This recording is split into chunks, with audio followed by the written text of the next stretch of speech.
All right, now let's see how we can create a point class in Python. So we start with the class keyword. Then we give our class a name like point. Note that here I'm using Pascal naming convention, which is different from the naming convention that we use for naming our variables and functions. To name our variables and functions, we use all lowercase letters and we separate multiple words using an underscore.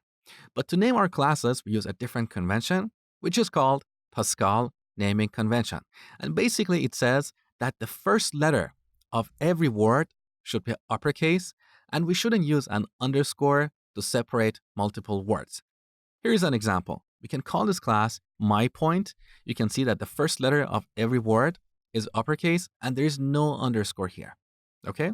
So let's change this back to point. After this, we add a colon to indicate a block.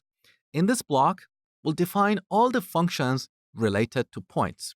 For example, we can define functions for drawing a point, for moving this point to a new location, or getting the distance from this point and another point. Here's an example. We define a function called draw, parentheses. Now, all functions in our classes should have at least one parameter, and by convention, we call that parameter self. You will see what this is in a minute, so bear with me. Now we add our colon, and let's just print the word draw on the terminal. So now we have a class or a blueprint for creating point objects.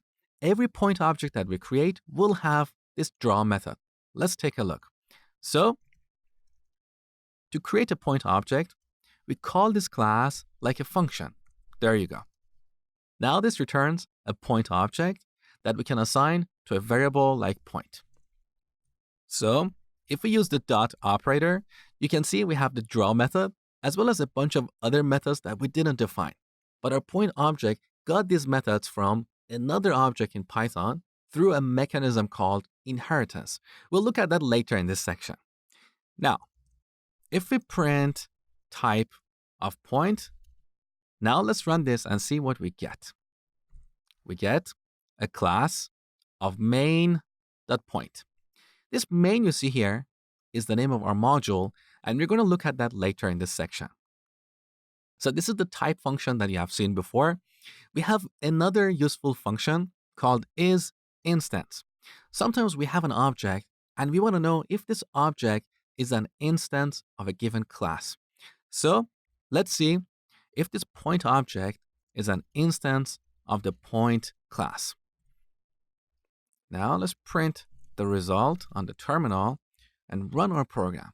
So obviously, this point object is an instance of our point class.